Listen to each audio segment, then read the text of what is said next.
Good morning, Black Twitter. It's your girl, Jeannie Lauren, of course.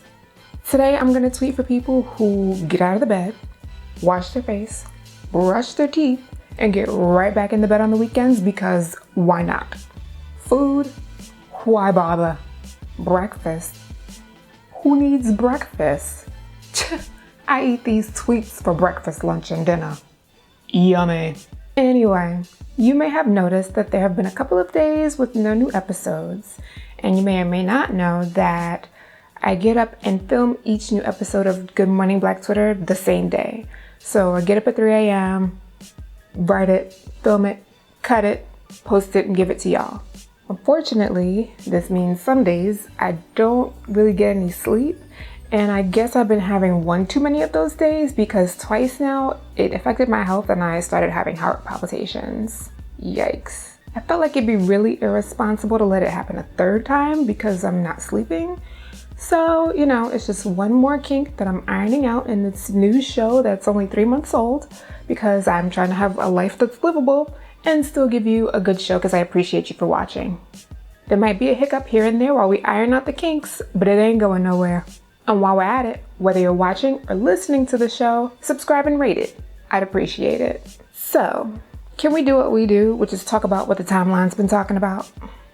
So this story has been circulating in my neighborhood of Black Twitter about a man who got a woman pregnant, who said she didn't want to have children, who he then took to court for full custody of the child, and got her to pay child support, but is now upset that she doesn't want to be involved with the child at all. That's the backstory, but I don't even actually want to talk about that story. I want to talk about the conversation that flowed from that story. And that conversation is, what exactly is a deadbeat parent? Before the story hit my timeline, I thought a deadbeat parent was one thing, and I thought that everybody kind of had the same idea of what a deadbeat parent actually is, but now I'm not so sure. So I did the only reasonable thing. I took a poll. At GMBT Show took a very scientific Twitter poll asking what makes a deadbeat parent. And the options were not providing monetarily or not helping in the child rearing, being present, raising of the child. And a whopping 80% of you said that not being present makes one a deadbeat parent. I gotta say, I'm inclined to agree.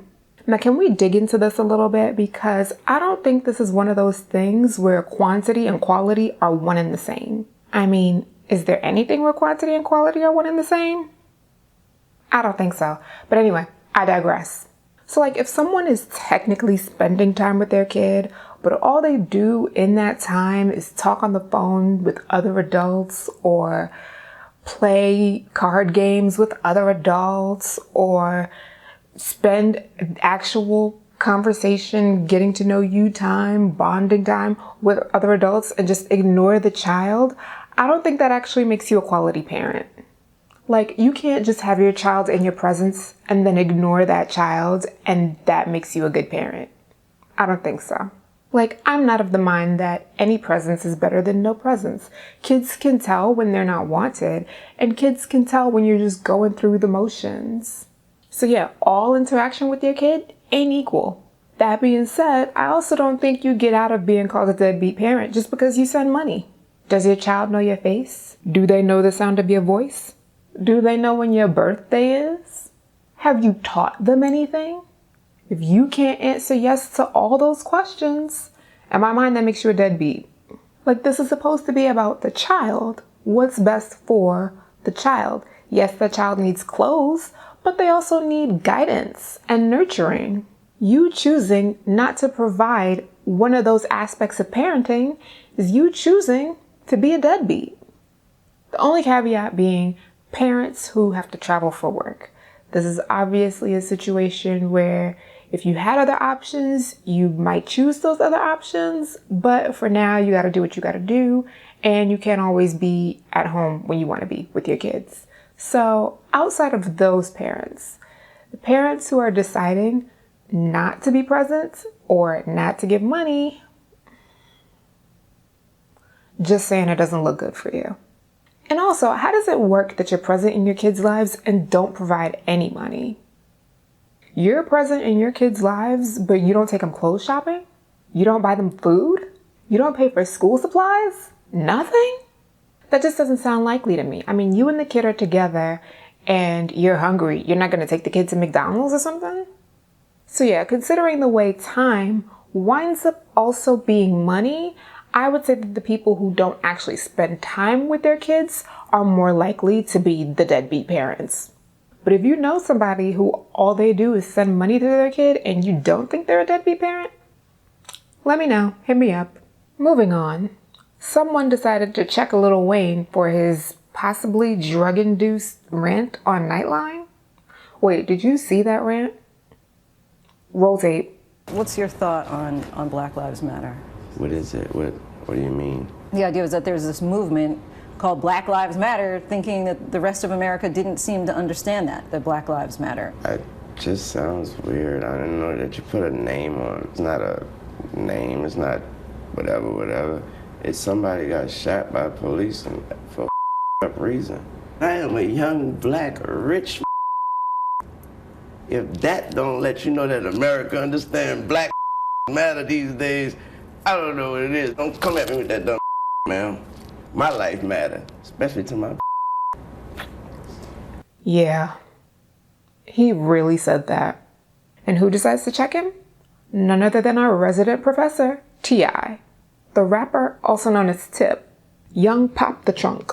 He hopped on social media to gather Lil Wayne for his ridiculous comments, and y'all hopped on social media to gather him for being generally ridiculous. I don't know. I mean, I would like to get to the day where we just stop asking idiot rappers to do anything but rap. I know why Nightline did it.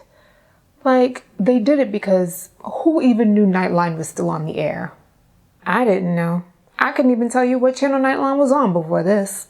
But now they get brand awareness in a 6-minute viral video, all because they asked someone who looks like they could possibly see leprechauns what they thought about Black Lives Matter. But man, come on. Nobody cares what these rappers think, bruh. Like, can we please finally send out a mass memo about this? Nobody cares what these celebrities think. Most of them are not knowledgeable on the topics they're weighing in on, and most of us are not looking to them for guidance to any promised land. Just spit your bars and go. How do you feel about it? Are you actually looking for rappers and celebrities in general to say poignant things, or are you like me and just wish they would stay in their lane? Hit me up in the comments on goodmorningblack.twitter.com or tweet me at GMBT Show. I'd love to hear from you. Let's get on with the day, shall we?